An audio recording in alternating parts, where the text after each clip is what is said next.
बघा कशी रट उकळते ना. मराठी माणसाचं प्रेम आणि आठवड्यातून 1 ते 2 वेळा केली जाणारी ही वांग बटाट्याची भाजी महालक्ष्मी किचनमध्ये अगदी आचारी करतात त्या पद्धतीने पाहणार आहोत. लग्नाच्या पंक्तीत मसाले भात असतो ना, त्याच्यासोबत आवर्जून असणारी भाजी म्हणजे वांग बटाटा भाजी. महाराष्ट्रात ही भाजी सगळीकडे आवडीने केली जाते, पण नाव मात्र गावागावानुसार बदलतात. कोल्हापूर, सातारा इथे वांग बटाटा रस्सा म्हणतात, तर विदर्भात याला आलू वांग्याची भाजी असं बोलले जाते, तर सोलापूर ठिकाणी आणि काही गावामध्ये शाकभाजी अशी ओळखली जाते. जसं प्रत्येक ठिकाणी वेगवेगळ्या नावाने ओळखले जाते, तशी करण्याची पद्धतही थोडीफार वेगळी असते. आता मी कोल्हापूरमध्ये कशी भाजी बनवतात ते दाखवणार आहे. अगदी आचारी पद्धतीने पंगतीत वाढली जाते त्या पद्धतीने. या भाजीचा रंग बघा आणि त्याचबरोबर यामध्ये जास्त कोणतंही वाटण घाटण काहीच नाही. कोणतंही तामझाम न करता अगदी आचारी पद्धतीने बनवतात ना, ती पद्धत तुम्हाला आज मी दाखवणार आहे. काय सांगू तुम्हाला, भाजी पाहूनच तोंडाला पाणी सुटलं आहे आणि सगळा घरभर भाजीचा सुगंध दरवळला होता. शेजारीही विचारतील कुठे लग्न आहे का? कारण लग्नाच्या पंक्तीत वाढली जाणारी जी भाजी असते ना, त्या भाजीच्या सगळीकडे सुवास पसरला आहे आणि या वासानेच ना भूक नसेल तर भूक लागेल. लग्नाच्या पंक्तीतच नाही तर प्रसादामध्ये किंवा इतर कार्यक्रमामध्येही ही भाजी सेम केली जाते. उद्या आहे दत्त जयंती आणि दत्त जयंतीला महाप्रसाद असतो, त्यावेळेला आम्ही ही भाजी बनवतो आणि खरं सांगायचं तर हजार लोकांचं जेवण असतं. महाप्रसादाचं जेवण तुम्हाला माहितीच आहे आणि आचारी करतात ना, त्याच पद्धतीने सेम तुम्हाला एक वाटण दाखवणार आहे. आता हे झटपट होण्यासाठी ना मी मिक्सरमध्ये फिरवून घेणार आहे. तुम्ही हवं तर खलबत्त्यात कुटून घेऊ शकता, खूप छान चव येते. सुक्या खोबऱ्यातली 1 वाटी असते ना, त्यातलं अर्ध्यातलं पण पाव असं चिरून घेतलेलं आहे खोबरं. किसून घेतलं तर अगदी 2 चमचे किसूनही घेऊ शकता. त्याचबरोबर 7-8 लसणाच्या पाकळ्या, 1 अर्धा इंच आल्याचा तुकडा, 1 मोठा चमचा जिरं, 1 मोठा चमचा तीळ आणि 1 मूठभर होईल एवढं शेंगदाणे घ्यायचं आहे. शेंगदाणे तुम्ही कच्चं घेऊ शकता किंवा भाजून हे घेऊ शकता. कोथिंबिरीच्या थोड्या कवळ्या काढ्या आणि कोथिंबीर घेतलेली आहे थोडीशी. आता हे कोणतंही वाटण आपण भाजून घेतलं नाही, कच्चंच घ्यायचं आहे आणि मिक्सरला पाणी न घालता छान असं फिरवून घ्यायचं आहे. आता मी व्हिडिओमध्ये दाखवत आहे ना, सेम त्याच पद्धतीने. आता इथे ना बारीक काठी असलेले हिरवे पांढरे वांगे घेतलेले आहेत. सगळ्या वांग्यांपेक्षा ना या वांग्याला ना खूप छान चव असते. जर असं तुम्हाला बाजारात वांगं भेटलं ना, नक्कीच घेऊन या आणि ह्याची भाजी करून पहा. खूप छान होतं आणि डाळ वांगं तर 1 नंबर होतं. आणि कोल्हापूरमध्ये ना गावरान पद्धतीने जेव्हा जेवण बनवतात ना, महाप्रसाद किंवा लग्न पंगतीत, तेव्हा तुम्हाला वाटत असेल की ढीगभर मसाले घालतात, पण असं काही नाही बरं का. अगदी कोणतीही भाजी असू द्या, मी तुम्हाला जे वाटण दाखवलं आहे ना, तसं वाटण आणि बेसिक मसाले आणि आपल्याला भाजी एवढी चवीला लागते की आपल्याला वाटतं की काय काय घातलंय आणि काय नाही. आणि चव कशी वाढवायची ते पुढे मी तुम्हाला सांगणारच आहे. अगदी आचारी करतात ना त्याच पद्धतीने. तर इथे कढईमध्ये मी 3 पळी तेल घेतलेलं आहे. तेल तापल्यानंतर जिरं टाकलं. जिरं छान फुलल्यानंतर यामध्ये 1 तमालपत्र टाकलेले आहे. जर तुम्हाला तमालपत्र टाकल्यानंतर एखादा दालचिनीचा तुकडा किंवा एखादं स्टारफूल टाकायचं असलं तर टाका, नाही टाकलं तरी काही हरकत नाही. जिरं फुललं, तमालपत्र टाकला, तर यामध्ये 1 मोठ्या आकाराचा कांदा बारीक चिरून टाकलेला आहे. तर कांदा आपल्याला व्यवस्थित परतवून घ्यायचा आणि मगाशी जे आपण वाटण केलं होतं ना, ते यामध्ये टाकायचं आहे आणि हे वाटण एकदा तेलामध्ये पडलं ना, 1 ते 2 मिनिटं छान असं मंद आचेवर परतवून घ्यायचं आहे. वाटण जरी घरचं आणि साधं असलं ना, एकदा तेलामध्ये पडलं की घरभर ह्याचा सुवास दरवळतो आणि या सिक्रेट गोष्टी ना आचार्यांच्या असतात आणि आपल्याला वाटतं की काय बरं घालतात भाजीमध्ये, एवढी चव येते. आणि मी तुम्हाला नेहमीच सांगते, प्रत्येक भाजीची स्वतःची एक चव असते आणि ढीगभर मसाले घालून ती चव आपण नाहीशी करतो. कधीतरी बेसिक मसाल्यामध्ये त्या भाज्या करून पहा, किती छान चवीला होतात, अप्रतिम लागतात आणि मग प्रत्येक भाजीच्या चवीची ओळख होते. आणि कालच मी मस्त अशा 7 दिवसाच्या 7 भाज्या आणि अगदी रोजच्या जेवणातल्या घरच्या चवीच्या रेसिपी व्हिडिओ अपलोड केला आहे, नक्की पहा.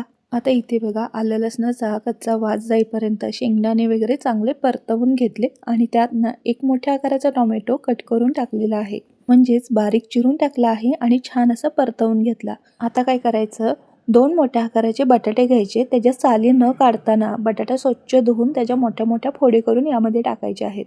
अजिबात बटाट्याचं साल नाही काढायचं, खूप छान लागतं असं. एक मस्त चव येते बटाट्याची. याच बारीक गोष्टी असतात जे आचारी करतात. जेव्हा आपण गावरान पद्धतीने बटाटे करतो ना, त्यातही मोठ्या फोडी असतात आणि त्याच्या अजिबात साल काढत नाहीत, पण बटाटे किती चवीला होतं माहितीच आहे तुम्हाला. काही ठिकाणी ना प्रसादामध्ये सेम अशा पद्धतीने बटाट्याची भाजी आणि त्यामध्ये ना वाटाणे असतात पांढरे, ही याच पद्धतीने केले असतं आणि सेम वाटण असतं बरं का. बटाटा टाकल्यानंतर ना 1 मिनिटवर छान परतवून घेतला, म्हणजे अर्धी यातच शिजले जातात या पद्धतीने बटाटे. आणि झाकण ठेवून ना मंद आचेवर वाफ काढून घेतलेली आहे. वांग कसं लगेच शिजलं जातं, पण बटाटा शिजायला ना जरा वेळ लागतो, म्हणून बटाटा आधी टाकून मस्त असं परतवून एक वाफ काढून घ्यायची, म्हणजे बटाटे अर्धी शिजलेही जातात. त्यानंतर इथे कोल्हापुरी कांदा लसूण मसाला 2 मोठे चमचे घेतलेले आहेत. अर्धा चमचा हळद आणि भाजीच्या चवीनुसार 1 चमचा मीठ आणि 1 मोठा चमचा किचन किंग मसाला घेतलेला आहे. हे सगळे मसाले यामध्ये टाकले. त्याचबरोबर वांगी जी आपण चिरून ठेवले होते ना मोठे मोठे फोडी, ते यामध्ये टाकलेले आहेत. आणि आता 1 मिनिटवर छान असं परतवून घेतलं. तर इथे मी कोल्हापुरी कांदा लसूण मसाला, घरची चटणी वापरली आहे. तुम्ही तुमच्या वापरण्यातला कोणताही मसाला इथे घालू शकता. आणि आवर्जून 1 मोठा चमचा किचन किंग मसाला घाला, त्याने तर खूप छान चव येते भाजीला. हे सगळं व्यवस्थित एकजीव करून घेतलं, व्यवस्थित परतून घेतलं तेल सुटेपर्यंत. आणि यामध्ये आता मी मिक्सरच्या भांड्यात मगाशी आपण वाटण करून घेतलं ना, त्या वाटणाचा थोडाफार अर्क लागला होता, त्यातच थोडंसं पाणी घेतलं आणि छान असं फिरवून ना यामध्ये मी पाणी ते टाकलेलं आहे. तरी देखील भाजी शिजेल एवढं पाणी आपल्याला यामध्ये टाकायचं आहे. 2 मोठे वाटी टाकलेले आहे. आता भाजी आपल्याला 1 ते 2 मिनिटं छान शिजवून घ्यायची आहे. भाजीला रंग बघा किती छान आला आहे. हे एकदा व्यवस्थित फिरवून घेतलं आणि मंद आचेवर झाकण ठेवून ना 1-2 मिनिटं मी भाजी छान शिजवून घेतलेली आहे. भाजीला एक उकळी आली की झाकण काढायचं. आता झाकण न ठेवता भाजी आपल्याला एखादा मिनिटभर शिजवून घ्यायचं आहे. सगळा घरभर सुगंध दरवळला होता. मस्त असा आवाज येत होता भाजीचा, रट रट रट. आणि या भाजीसोबत ना मस्त असा गरमागरम वाफरता मसाले भात असेल ना, एकच नंबर.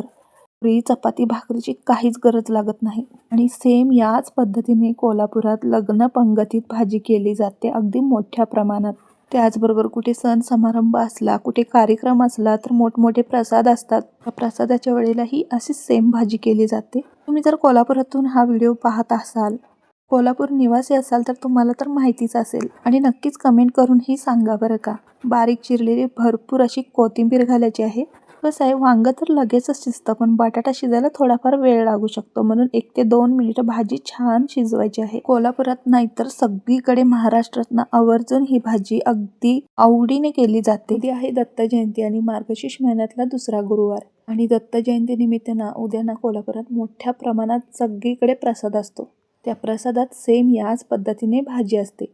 असो तर मंडळी, आज तुम्हाला मी ना लग्न पंगतीत किंवा महाप्रसादामध्ये जी भाजी असते ना, ती सेम घरच्या घरी करून दाखवली आहे. ही भाजी तुम्हाला जरा देखील आवडली असेल ना, तर लवकरात लवकर सगळ्यांना शेअर करा आणि रेसिपीला लाईक करा. अजूनही सबस्क्राईब केलं नसेल तर तेही करून घ्या. आणि ही रेसिपी तुम्ही कुठल्या गावातून किंवा कोणत्या शहरातून पाहत आहात ते नक्की सांगा बरं का. त्याचबरोबर तुम्ही या पद्धतीने कधी वांग बटाटा भाजी बनवले का, किंवा ही भाजी पाहून तुम्ही नक्कीच बनवण्याचा विचार केला असेल तर नक्कीच कमेंट करून सांगा. तर आज महालक्ष्मी किचनमध्ये ना पंगत स्पेशल आचारी पद्धतीने वांग बटाट्याची भाजी केली आहे. आणि पंगत बसली आहे, या बरे जेवायला. नाही येऊ शकत, काही हरकत नाही, पण या पद्धतीने भाजी तर करू शकता ना. नक्की करून पहा आणि कशी झाली ते नक्की कमेंट करून सांगा बरं का. त्याचबरोबर महालक्ष्मी किचनला असाच सपोर्ट करा, कमेंट करा, सबस्क्राईब करा, लाईक करा आणि रेसिपी शेअर करा. तुमच्यापुढे ही 5 ते 10 मिनिटाची रेसिपी असेल, पण ना ही रेसिपी बनवण्यासाठी खूप मेहनत घ्यायला लागते. आणि या मेहनतीचं फळ म्हणजे तुमची एक लाईक. रेसिपीला लाईक केलं ना खूप म्हणजे खूप आनंद होतो. त्यामुळे ना एक लाईक करायला मात्र रेसिपीला विसरू नका. आणि त्याचबरोबर अशा छान छान रेसिपी महालक्ष्मी किचनमध्ये मी शेअर करत असते. अजूनही सबस्क्राईब केलं नसेल ना, तेही करून घ्या. आणि तुमच्या मित्रमैत्रिणींना रेसिपी शेअर करायलाही विसरू नका. आणि भरपूर साऱ्या रेसिपीज आहेत, नक्की पहा. आणि त्याही घरच्या चवीच्या आणि अगदी पारंपरिक पद्धतीने. त्यामुळे सर्व रेसिपी नक्की पहा बरं का. चला तर मग आत्तासाठी बाय. भेटूया पुढच्या अशा छान रेसिपीमध्ये. धन्यवाद.